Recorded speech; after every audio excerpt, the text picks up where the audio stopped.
Hola, ¿qué tal? Mi nombre es Andrés Cruz y bueno, les vengo a presentar lo que viene siendo el reporte final de mi proyecto para el módulo de circuitos, que básicamente consta en el monitoreo de un motor con y sin desbalance. Ahora bien, partimos de nuestra base. Aquí podemos encontrar lo que viene siendo el control, potencia y arrancador de motor. Básicamente lo que estuvimos realizando es conectar este motor de corriente alterna a un sistema de control, que este nos iba a apoyar a poder energizar nuestro motor o, en dado caso, desconectar nuestros circuitos para evitar algún accidente o simplemente para desconectar el motor. Esto se lograba con contactos normalmente abiertos, normalmente cerrados, y estos se abrían o se cerraban a voluntad, ya estando con este circuito de control, como se puede observar en la imagen del centro, que es con un botón de encendido, apagado, y bueno, también del lado derecho podemos observar lo que viene siendo la carcasa.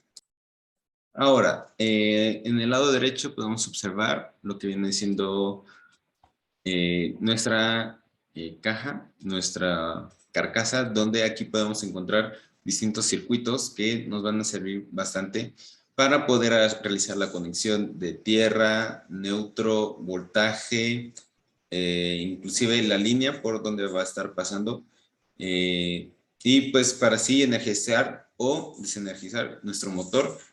Y bueno, básicamente esa es su función principal. Ahora, como podemos observar aquí, esta es nuestra fuente de alimentación, que básicamente es la que va a estar suministrando el voltaje necesario. Aquí, con un indicador LED, vamos a poder saber si estamos obteniendo la corriente.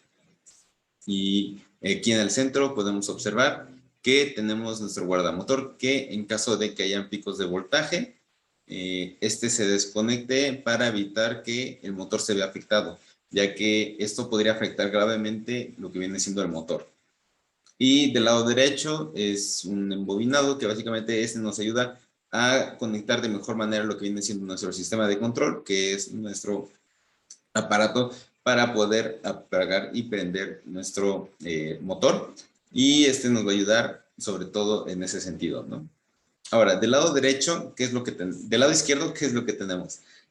Básicamente lo que es nuestro circuito con el que estuvimos trabajando. Este es uno bastante simplificado y bastante visible para que pueda ser comprensible. Sin embargo, lo que vienen siendo los sensores que voy a mencionar a continuación, esos se estuvieron puenteando con jumpers para que tuviera esa distancia y poder acoplarlos a lo que viene siendo el motor para poder así sensorializarlos, o sea, sensar, para así poder tomar medidas de temperatura y de vibraciones para el motor. Entonces, aquí, como podemos observar, tenemos un circuito que básicamente es un ESP de 38 pines. Tenemos que estos son los dos sensores, de un sensor infrarrojo para medir temperaturas y un acelerómetro que básicamente este nos va a ayudar a poder detectar lo que vienen siendo vibraciones, que estos fueron los que se acoplaron para el motor.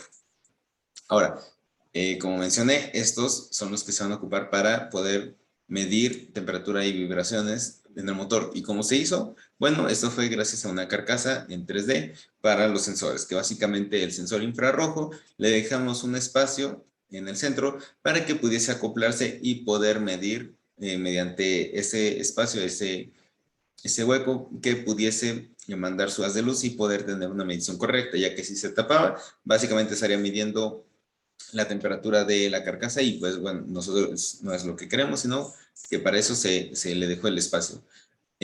Ahora, para el sensor de análisis de vibraciones, el acelerómetro, parece bastante similar. Sin embargo, aquí en el centro, ese es un espacio que se le dejó para colocar un imán y poder así acoplarlo a nuestro motor, ya que esto, el sensor, el acelerómetro, no necesariamente tiene que tener un contacto visual con el objeto, sino que este funciona a través de vibraciones y no es necesario que tenga un contacto visual, lo vuelvo a reiterar. Y básicamente, por eso no es que se le dio ese espacio como se le dio al sensor infrarrojo.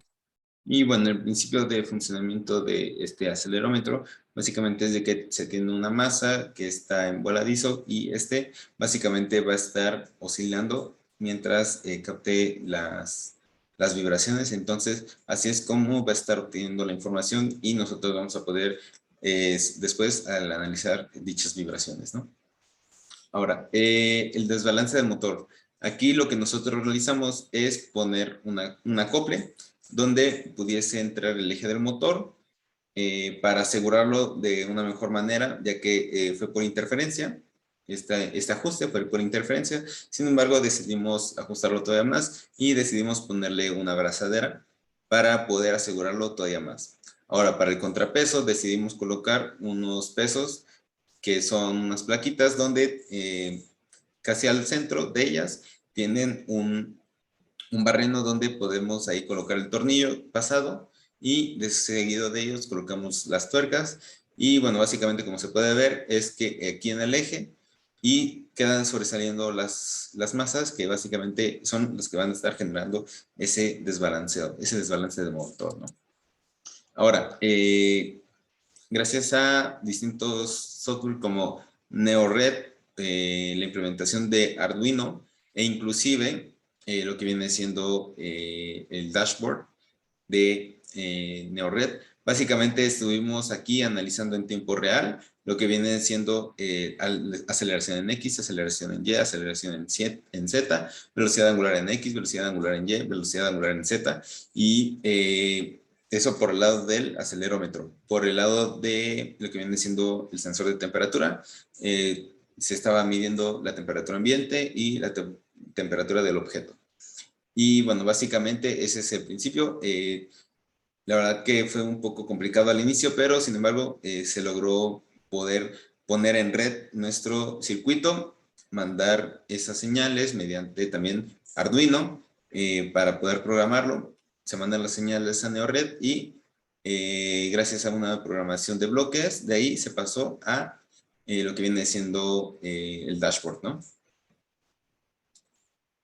Ahora, aquí como podemos observar, estos son lo que viene siendo el almacenamiento CSV, que esto es parte de lo que viene siendo la programación. Se estuvo sobreescribiendo sobre todo los datos de que son aceleración, velocidades y temperaturas. Vamos a observar que contiene fecha, hora y sus datos de medición en el eje X, Y y Z.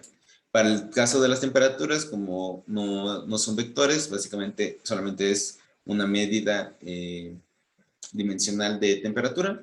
Básicamente lo que estuvimos viendo es que tiene fecha, hora y sus mediciones, tanto del objeto como temperatura ambiente. Ahora pasamos aquí a las gráficas, lo que viene siendo el motor balanceado con aceleración en X. Aquí podemos observar algo bastante interesante, ya que podemos, la aceleración en el dominio del tiempo, tenemos una amplitud alrededor de 9. Y aquí en el dominio de la frecuencia, aquí podemos observar algunos picos y altibajos. Esto se debe a que la aceleración principalmente cuando se hace la transformada de Fourier, básicamente nosotros obtenemos lo que son las frecuencias naturales. Entonces, se podría decir que son las frecuencias naturales sin el desbalanceo, con el motor solamente trabajando en sí mismo. Ahora, cabe recalcar de que todos los datos que se van a presentar a continuación, incluyendo se han concatenado los datos. No necesariamente se tuvieron que concatenar muchas veces, se pudieron haber hecho desde 5 a 10 veces, sin embargo, nosotros como no tuvimos problemas con el tiempo y la poder de cómputo, nosotros decidimos hacerlo alrededor de 20, 25 veces. Sin embargo, si estos dos factores son bastante cruciales, sin duda se pueden disminuir y no notamos una gran diferencia, no fue totalmente necesario, sin embargo nosotros decidimos hacerlo. Ahora, eso es para el motor balanceado. Para el desbalanceado podemos observar que la amplitud llega hasta 20 y esto es bastante preocupante ya que son vibraciones bastante considerables y que realmente se pudieron haber dañado el motor de forma bastante considerable, ¿no? Entonces, aquí ahora podemos ver en el lado de las frecuencias cómo son los picos y ahora el pico máximo llega hasta 9. Entonces, básicamente sí podemos lograr ver esa gran diferencia entre el balance y el desbalance. Entonces, si presentamos, si podemos ver en un análisis cómo es esta diferencia, realmente sí se puede ver bastante notorio cuando hay un balance y un desbalance, ¿no?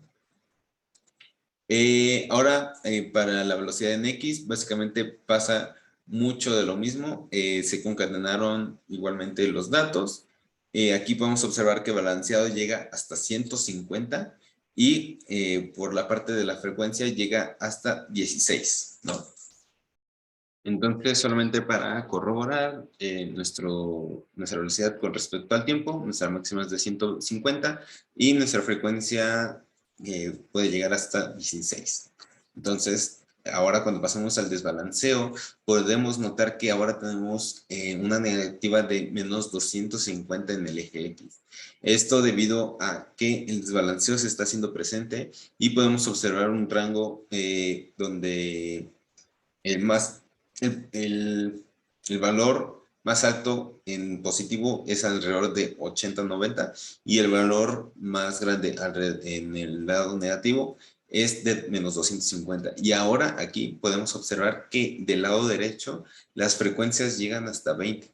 Entonces hay que tener cuidado en que estas frecuencias no entren con las frecuencias naturales y básicamente no puedan entrar en resonancia. Entrando en resonancia es un estado donde básicamente va a fallar el motor desastrosamente y podría ocasionar bastantes daños. Entonces, ahora aquí podemos observar un poco más de lo mismo. Podemos observar nuestra velocidad balanceado en Y, que nuestra máxima en positivo es de 12 y nuestra máxima negativa es de alrededor de menos 28 de velocidad. En el dominio de las fuerzas, básicamente, de las frecuencias, perdón, básicamente aquí tenemos un máximo de 2 y en comparación del desbalanceado, igual en el eje Y, básicamente tenemos un dominio de menos 100, inclusive llega hasta 250 como velocidad tope, velocidad máxima. Entonces, es un aumento bastante considerable. Del lado derecho las frecuencias llegan hasta 20. Entonces, sí se puede lograr notar esa diferencia entre una y otra. Ahora podemos observar de esta última comprobación, balanceado contra desbalanceado, aquí llegamos a tener desde menos 31, menos 32, menos 31 hasta 15. Por lado de la velocidad. Del lado de la frecuencia, nosotros tenemos hasta alrededor de 1.3, 1.4. Sin embargo, acá podemos observar que el desbalanceo en Z es bastante notorio y pues llega a una frecuencia altísima. Entonces, eso es lo que debemos de tener bastante a la vista, que sea alarmante. Entonces, hay que tenerlo muy a la vista, por ejemplo, ya en casos aplicados, ¿no? Por último, aquí tenemos lo que son las temperaturas de desbalanceo y balanceado. Básicamente podemos observar que las temperaturas son diferentes, un poco diferentes solamente, sin embargo, podemos observar que el comportamiento cuando está desbalanceado es bastante rápido. La temperatura sube bastante rápida en comparación de que si estuviera balanceado. Y pues básicamente también podemos, cabe recalcar de que cuando se desbalanceó, ya llevaba ciertas pruebas anteriormente. Entonces esto también puede provocar que las temperaturas hayan aumentado y bueno, más aparte el desbalanceo básicamente también ayuda o bueno, perjudica y con ello pues aumenta la temperatura. Y bueno, a modo de conclusión, básicamente todo este complejo sistema de motor y de control nos ayuda a conocer un poco más acerca de cómo controlar y cómo energizar y desenergizar nuestro motor. Por otro lado, también esos circuitos y este sistema de sensores de temperatura y acelerómetro ayudan bastante a conocer acerca de cómo es el estado actual de nuestro motor. Entonces, desde magnitudes y frecuencias, se pueden observar claramente que hay un problema. Y más cuando, por ejemplo, tenemos registros de cuando todo está en orden. Y si las comparas después, ese histórico contra un desbalanceo, es claramente un indicador de que hay algo mal. Y bueno, básicamente la velocidad del motor fue alrededor de 28.3 revoluciones por segundo. Nuestra velocidad de muestreo fue de un segundo. Entonces puede que haya este cierto sesgo de datos donde no se hayan podido obtener de mejor manera. Lo idóneo es de que hubieran sido en microsegundos. Sin embargo, el software no fue totalmente capacitado, o sea, no pudo llegar a esa velocidad de muestreo, y obviamente también deberíamos de revisar lo que viene siendo el acelerómetro. Sin embargo, creo que también fue un buen acercamiento, aunque no haya sido totalmente certero y como hubiera sido preferiblemente. Sin embargo, esto nos ayudó bastante a entender y a comprender básicamente cómo funciona este tipo de sistemas. Y bueno, esto sería todo de mi parte y muchas gracias.